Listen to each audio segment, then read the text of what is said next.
from 9. Can you believe it? Dick Johnson in the second of the shell cars, and rounding out the top 10, number 3, George Fury in the Nissan Skyline. Starting out of position 11, Andrew Madecki. Alan Grice back to action today, and the Commodore starts out at 12. And Greg Hansford driving the ANZ Sierra that we normally associate with Alan Moffat. Alan Moffat has decided to give Greg a run leading up to the endurance races, and he's also our special guest commentator this afternoon. Welcome, Alan. Thank you very much, Mike. We await the start now of the 7th round of the championship. We're about 7 seconds away from the start. The flag is up. Can Johnson do it from behind this afternoon? Racing. Colin Bond gets the jump and is out quickly. Longhurst goes with him. Brock picks it up on the inside, and Seaton comes for the run as well. Bond will lead them into the first turn, and they all negotiate turn number 1. Okay, there's Brad Jones going through in the second of the mobile cars. Now through the tight corner that leads them down the first of the short straights here at Winton. Brock, the order. Second, held by Bond. Third by Glenn Seaton in the Peter Jackson car, and a brilliant start from John Bowe in the number 18 Shell Sierra as they work their way up towards Penrite corner. Brocky at this stage with the run of the race. There's Bowe putting pressure on Glenn Seaton already. Tony Longhurst is the next one up, Jimmy Richards. Plenty of traffic congestion as they fight their way out of that corner. And they head up to the next to the right-handers. Tony Longhurst caught wide. This is really Village Grand Prix material through this part of the circuit. Yes, it is, Mike. And Brocky's got a fantastic lead already. Nothing but daylight in front of him, and he must have 15 car lengths in front of him. He's done a great job on that back straight. Here comes John Bowe having a look at Glenn Seaton. Seaton drops to second, and you can just wait for the cheer now. They don't believe it, the crowd here. It's been a long time waiting for Peter Brock to lead one, and he does, the first across the line, Peter Brock. Second spot being held by Glenn Seaton, but John Bowe already moving in on him, and Jim Richards looking very aggressive here in the Nissan Skyline. Colin Bond has gone to the pits. The gear lever has broken in his car. That was the problem he encountered on the first lap. Well, that gave Brock a nice break, because Colin was on the front row with him, and he must have held up the field while he was sorting out his gear problems, and that gave Brocky an unbelievable jump and a nice one to have. But the field is still closing up quickly here because of the many hairpins. Here comes Jimmy Richards, this time down the inside of John Bowe, and takes him too. So Jimmy Richards, the Rainmaster, carrying our Dulux Auto Colour race cam, now moves to third. And if there has been a big mover in this pack as well, it has to be Alan Grice, who started out of position number 12. Here's Richards making a big run round the outside of Glenn Seaton. This is heady stuff. Bang, just a little tap there. And getting sideways out of the turn was Glenn Seaton, so it gives you the impression that Jim Richards wants to get up and race with Peter Brock early in the event. Just about everyone started on rain tires, Mike, so they'll have a certain degree of grip, but one of the problems that's going to unfold here rather quickly. Oh, there we go. Richards is off. Oh. So Seaton. There's Jim. What a pity. Well, early laps of the race, as long as they don't get bogged in that grass, they might just... Jim's spinning his wheels like crazy. If he just keeps the momentum, he might get it going. Looks like Glenn is stuck. Here comes Skaife, I believe, down on the inside of John Bowe. Moment of truth. That's George Fury. Georgie Fury. Now, he started so far back in the pack out of 10. So they're starting to really stand on the gas. Brock leads them across the straight. We'll catch it in a second, but Alan Grice is just making a charge like you couldn't believe. Fury into second. John Bowe. Grice is up to fourth. And there's the replay on our Caltex. As you can see it, the touch between Jimmy Richards and Glenn Seaton, taking them out of the racetrack area down onto the infield. That really is a pity. Brock leads. George Fury is running in second place. John Bowe third. Alan Grice running fourth. Very unusual race so far. Greg Hansford still powering along with them as well. He's at the tail of the leaders, and as such is in a box seat to take advantage of any other mishaps that might unfold. Skaife's got trouble going up the short chute down the back straight. Yeah, dropping back through the field, passed by Andrew Madecki and Dick Johnson, and about to be taken by Larry Perkins. Well, it's everywhere. Robbie Francevic has gone into the pit area. Loss of oil pressure, we were told, on the Jim Richards car, and he's heading back to the pits. That really is bad luck, because he was making one heck of a race of it, Jimmy Richards. But Richards goes to the pits, and there is our race leader, Peter Brock. It is now starting to pour rain here at Winton. And there's Jim, looks like having to call it a day. He's got his helmet off. He did a great job in qualifying yesterday. Nissan team were on the ball much more than the rest of us, and got their cars well up in the field. And it was a pity to see him go out today. Coming up to complete another lap, and Peter Brock continues to lead, but George Fury is getting much, much closer. He certainly is, Gary. And then it really is daylight back to third. That's being held at this stage by Alan Grice. And he's got the wood over Tony Longhurst as Glenn Seaton takes the long way home.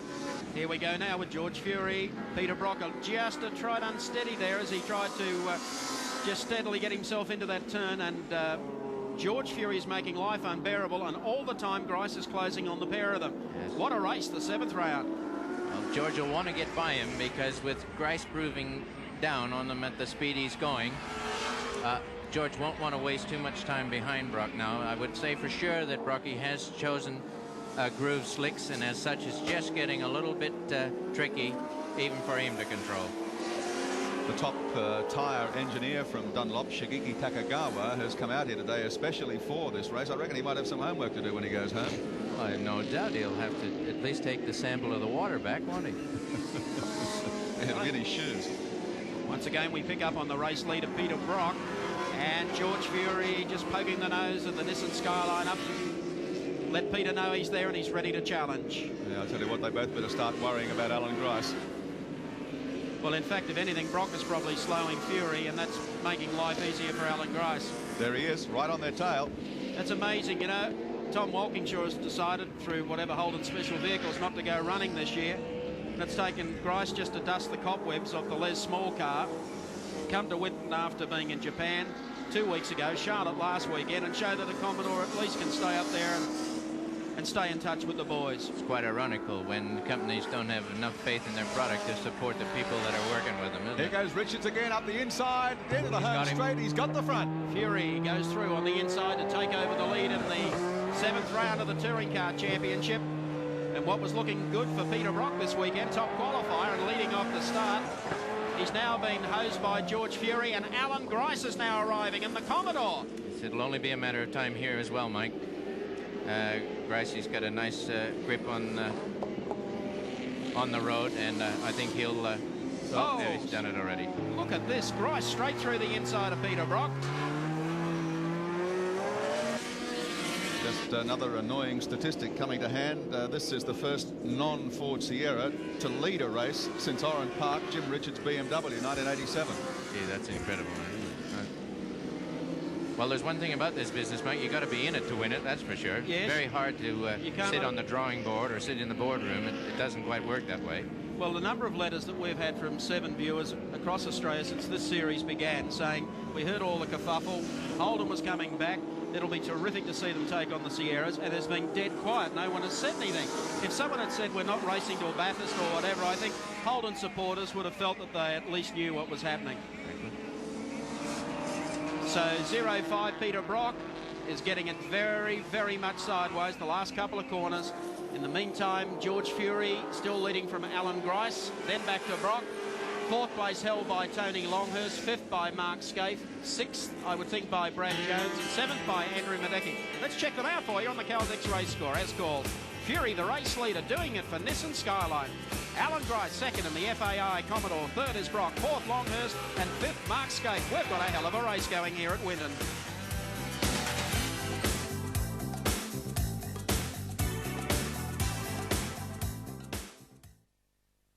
Peter Brock comes into the pits for a quick stop, and Alan, you might be right about the decision on tyre. I'm absolutely certain that even though they look like rain tyres, that they were groove slicks. Yeah, Peter's pretty keen on running his softer qualifier with a couple of slots in it, which just works as intermediate, but obviously there is no dry line out there. And the full wet's going on now. And this position's not totally hopeless. It can happen to a lot of other people who have to come in and do the same thing, but from observation, it looked as if most teams were on full wets to start the race. And it's starting to dry out a little bit now, but as long as there's a slight sprinkle, it'll take time for the track to become a problem for the rain tires. Well, I guess they've been praying for rain in the Albury-Wodonga area, Talmalmo. Trust a farmer to come good. It's nice to see George out in front. It's nice to see a Nissan out in front. Brock, I think, has moved to 13th, having rejoined the field. Dick Johnson, who started, I believe, out of 8 today, or 9th, I should say, has gone back to 10th. It's almost inconceivable. Can one put the wheels falling off the DJ show strictly down to tyres on 2 cars today, you believe? Well, a bit more than that, Mike. It's a very fine balance at the best of times, and even if you're winning, only the team managers and really the drivers themselves are really totally aware of what kind of an advantage they have. And they could have been poised there quite precariously in a position that wasn't as strong as everyone had made out. They have got a very good act. They've worked very hard, and full credit to Dick Johnson and his team manager Neil Lowe and their total team for always being super organized and on top of all those little problems. But it only takes a little problem to knock you off the perch, and I think that's what they suffered here this weekend. So Mark Skaife moving up to about 5th, and by my recollection 4th, and that must put Greg Hansford up fairly close behind him. Behind Mark, we've got Andrew Madecki. Yep. Then followed by Brad Jones in position 6.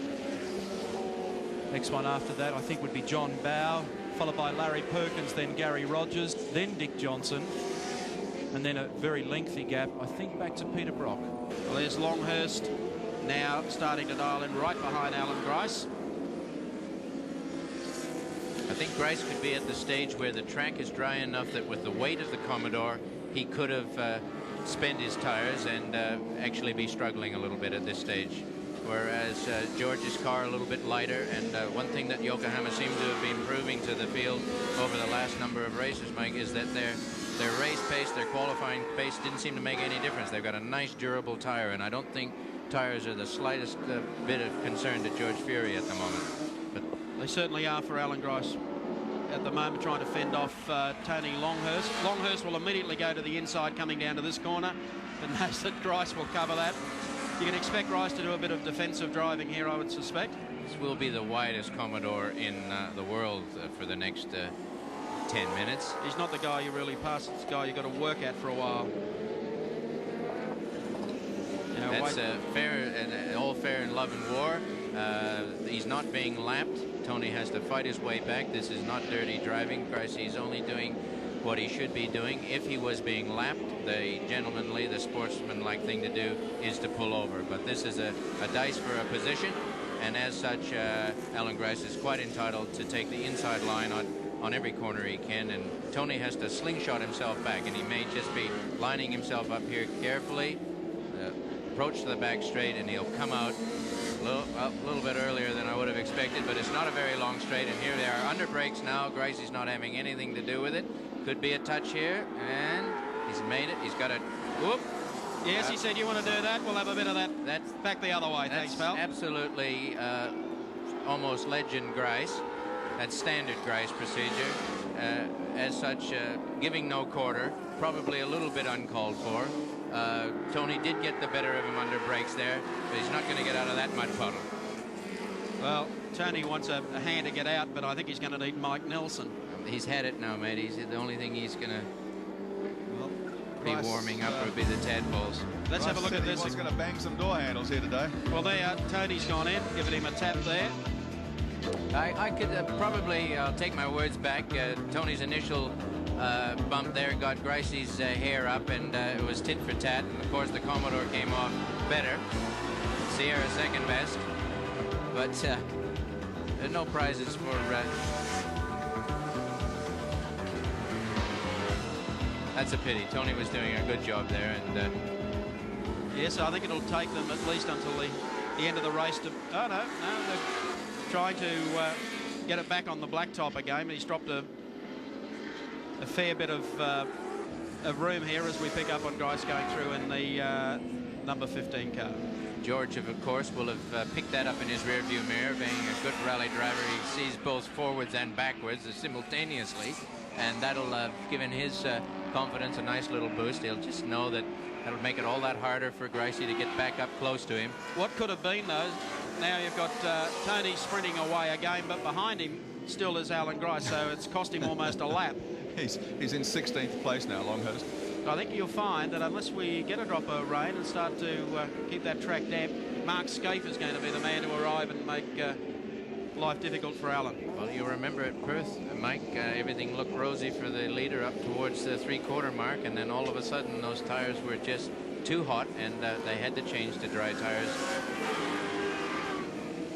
We've still got a fair way to go in the 7th round of the Australian Touring Car Championship from Winton. Don't forget the grand final of the series comes to Sydney's Oran Park Raceway on Sunday, the 9th of July. Promised to be a huge day out there at Oran Park, so make your plans to be out there. And if you can't, make sure you join us on 7 and, of course, the Prime Network across Australia. Well, gee, Mark Skaife's done a great job for Nissan since they cranked up the 3rd car. This is a kid with a ton of talent. Don't see him in any hot spots. I guess it was a wise move by Freddie Gibson to come here with numbers today. He's lost Jim, but he's got George leading the race and Mark making a bold move for 3rd. And for the first time today, the sky is actually cleared, so we may well see a run for the pits by some of the competitors. Pretty soon, I would say.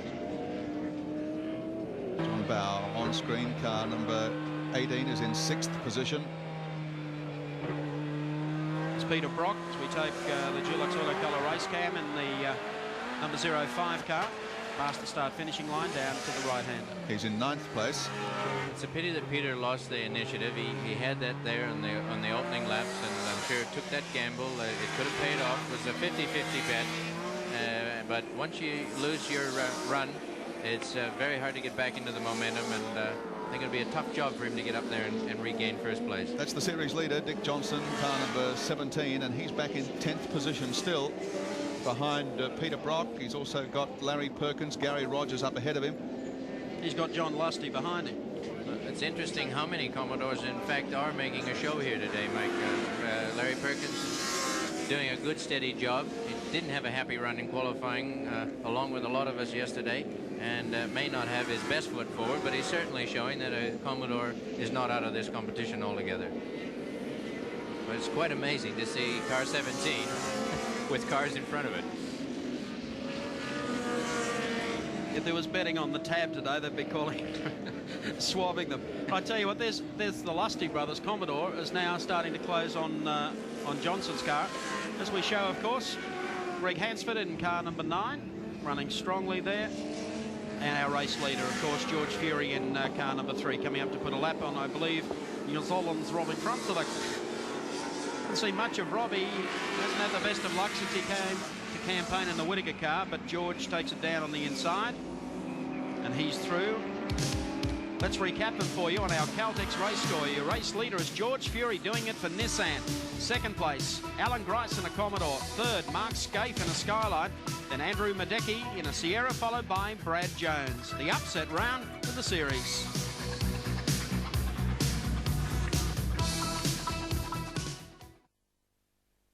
Peter Brock up to 5th position.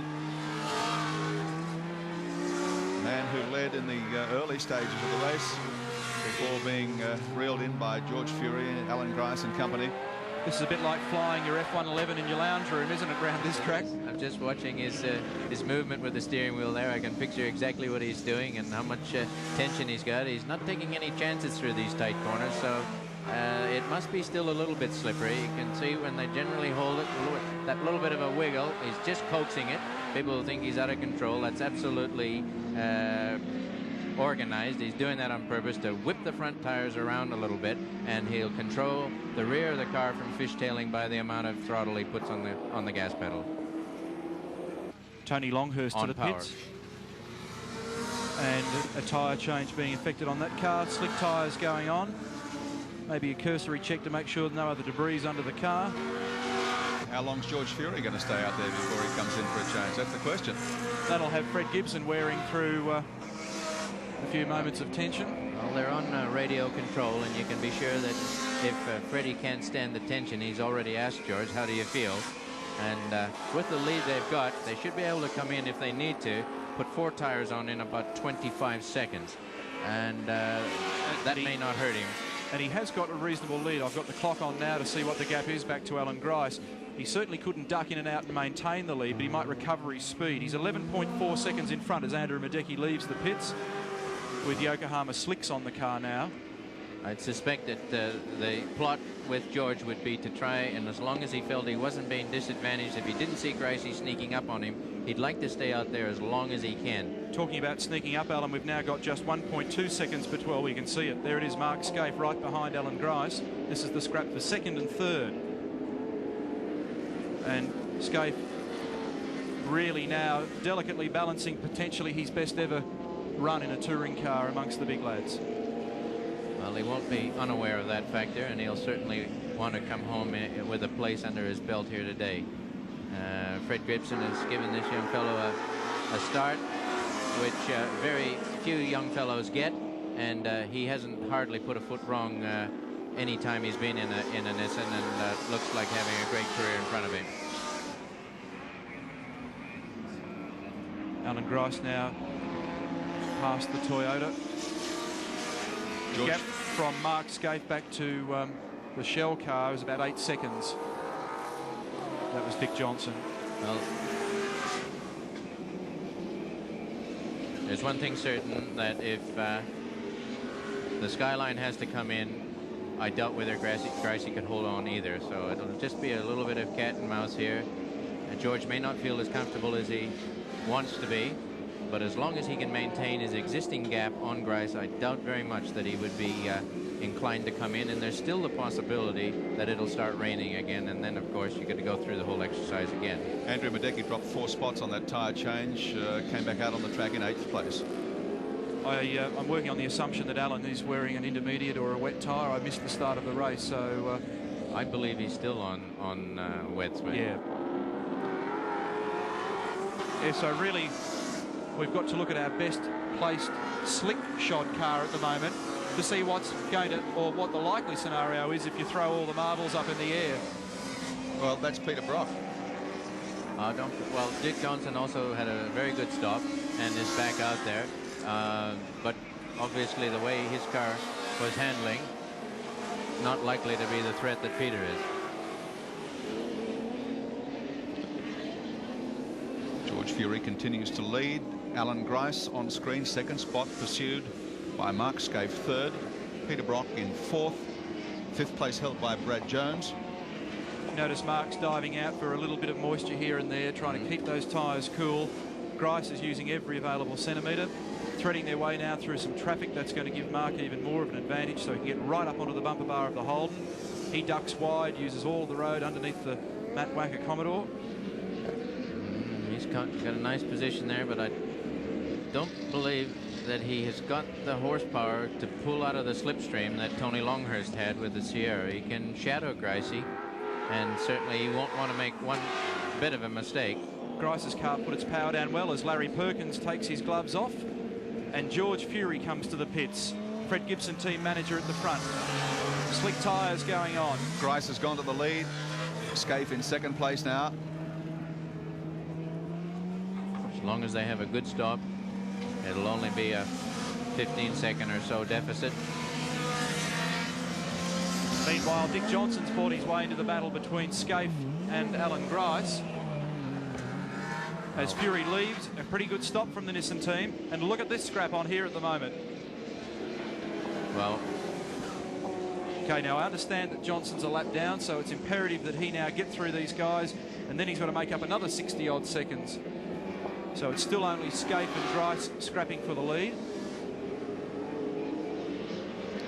Well, good management at this stage would be to leave Mark Skaife right there and shadow Grice as long as he can, and let George get back through the field and try and regain his position. There are only 6 cars on the front running lap at the moment, and we ought to give a plug to the little Aussie battler, Gary Wilmington, in a Commodore. He is, in fact, running in 6th place at the moment. Well, that's very credible. Yeah. Very credible.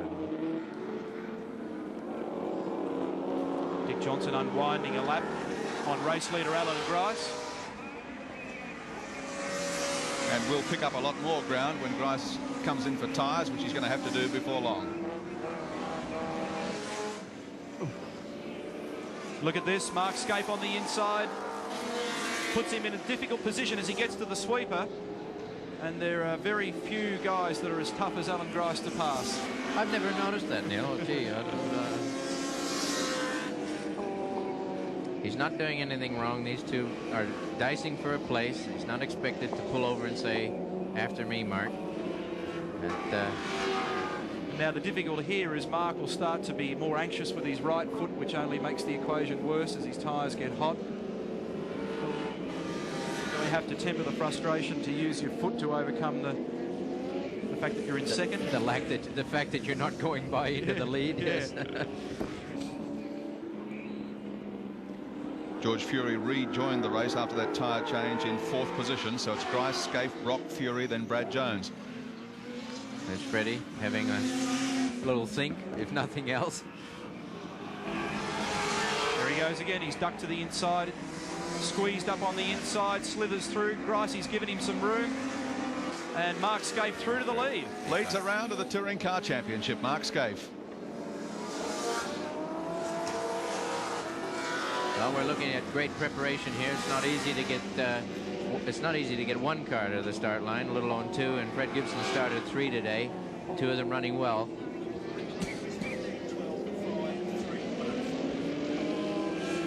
We've had 45 minutes of racing, 15 minutes to go in this 7th round of the Australian Touring Car Championship. Mark Skaife, the race leader. Dick Johnson, the series leader, still back in the pack in 6th position at the present time. Only 2 people got a chance at the championship with 1 round remaining after today. That is Dick Johnson and John Bowe. Now Peter Brock is also beginning to buy into this argument slowly but surely. Yes, I think if it doesn't rain. I noticed the Nissan crew are also preparing for a stop as we take a look at the Caltex race score with Mark Skaife leading from Alan Grice. In 3rd we have Peter Brock. Watching the shell car getting sideways, George Fury in 4th, and Brad Jones rounds out the top 5. Don't miss the last 15 minutes of this race.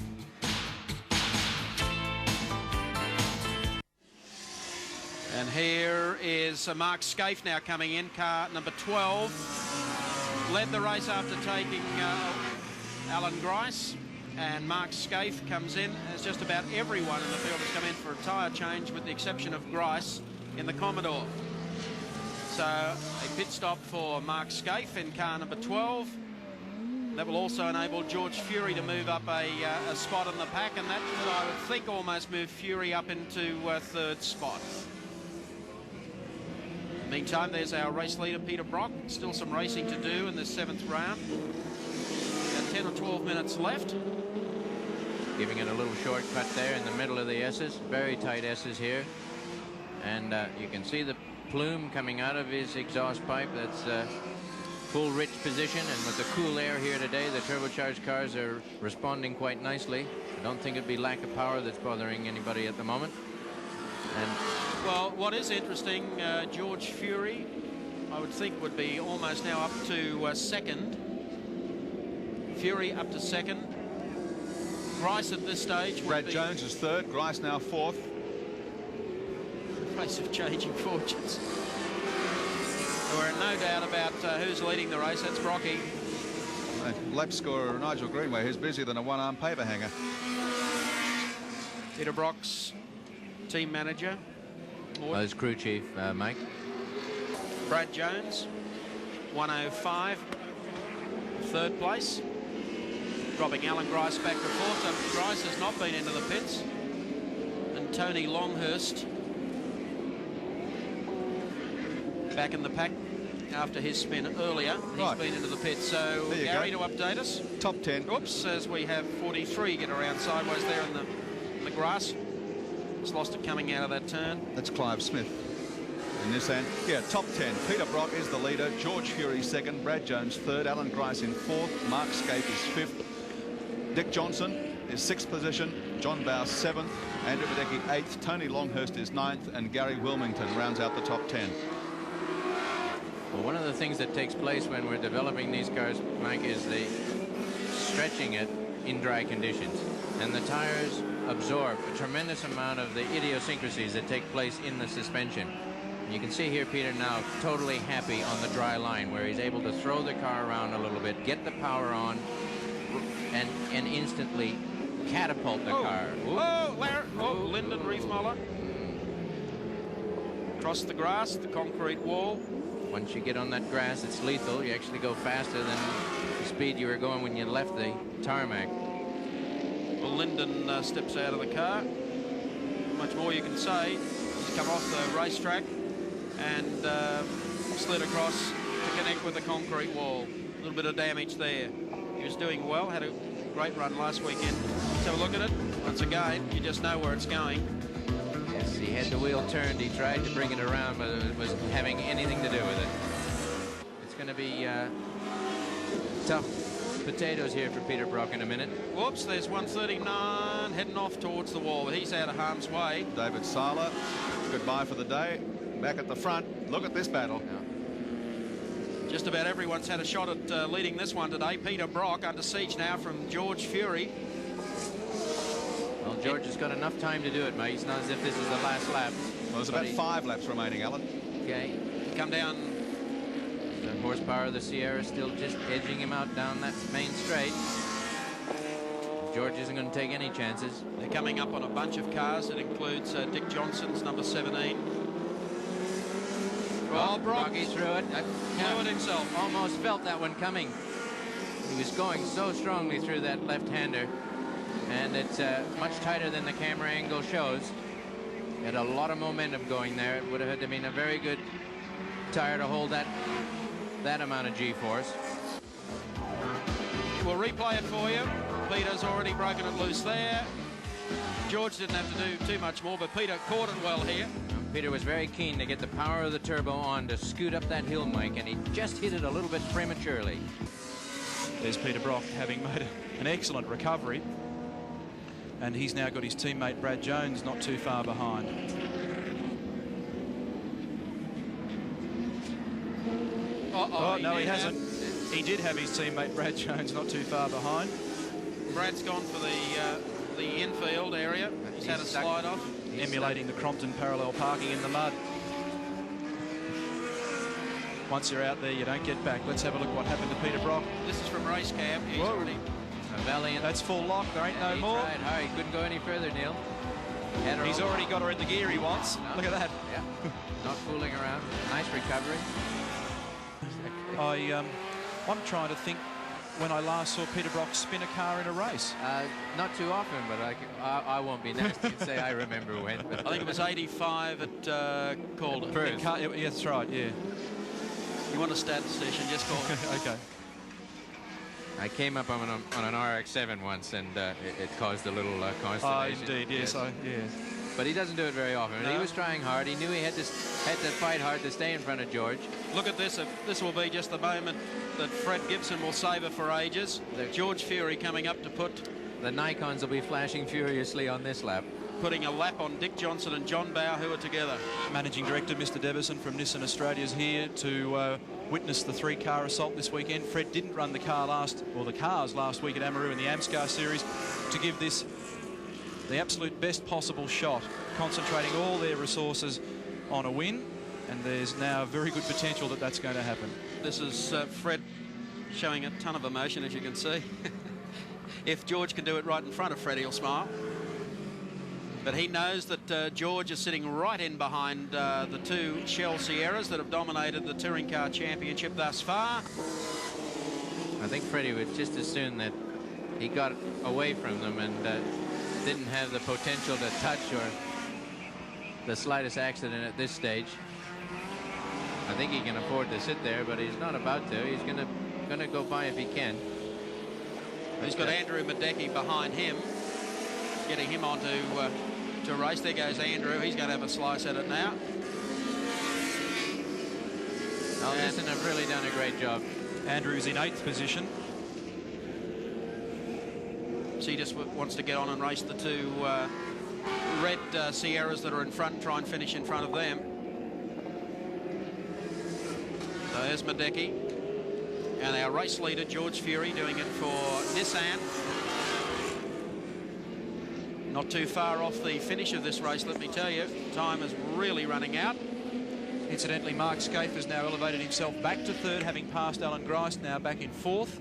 Expect the checkered flag might even come out this time around. We'll wait and see. Round 7 of the Australian Touring Car Championship. What a day it's been. Here comes Georgie Fury, car number 3 for Nissan. No. One more lap perhaps for... I make it 59 minutes and 37 seconds. Perseverance pays off in any business, Mike, and you're looking at it paying dividends. Oh, no, George, hang on to it. My goodness me, the farmer got excited.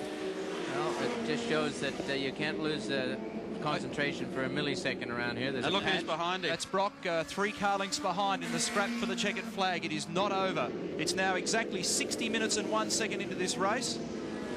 Here comes George, and all of a sudden it becomes paramount to get on with this because he's got Brock closing again on him after spinning off the racetrack and coming back. The order: Fury, Brock, then Skaife, then Grice, then Brad Jones, and these two men scrapping for the lead in the absolute closing stages of this race. They come down the back straight now for the final time. Madecki pulling out to try and get Johnson. He's already passed Johnson. Brock making up ground now on the Nissan. Oh, one of the shell cars has gone in front of them. If he comes back, he could cop Fury. No, he misses him. Goodness gracious me. Here comes George Fury. Last corner, checkered flag. The Sierra domination is broken. George Fury wins at Winton Motor Raceway. Peter Brock places second. Goodness me, what a finish to this race today. That's a tremendous victory. A real credit to the Nissan team. Fred Gibson, George Fury naturally pulling it off under great pressure and great duress. I think you'd Tremendous agree. victory. I think you'd agree, Alan. You've been campaigning the Sierra now for 2 seasons, but it's just great to see something else get up there and win the occasional race. It has been a lay-down reserve for a long time, and it's just an indication of what's coming for Nissan. A new car next year, and obviously going to put plenty of heat on the rest of us for the rest of the season. Let's take a look and see what happened on our Caltex replay last time when they came down to the bottom turn.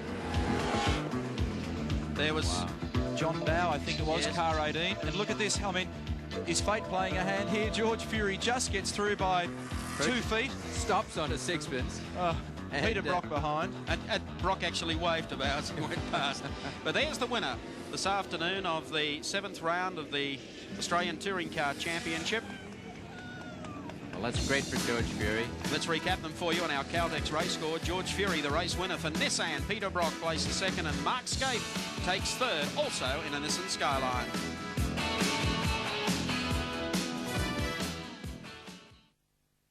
Well, the excitement down here on the start-finish line, the finish line, is unbelievable. George Fury, congratulations. It's been a while between drinks. What a race.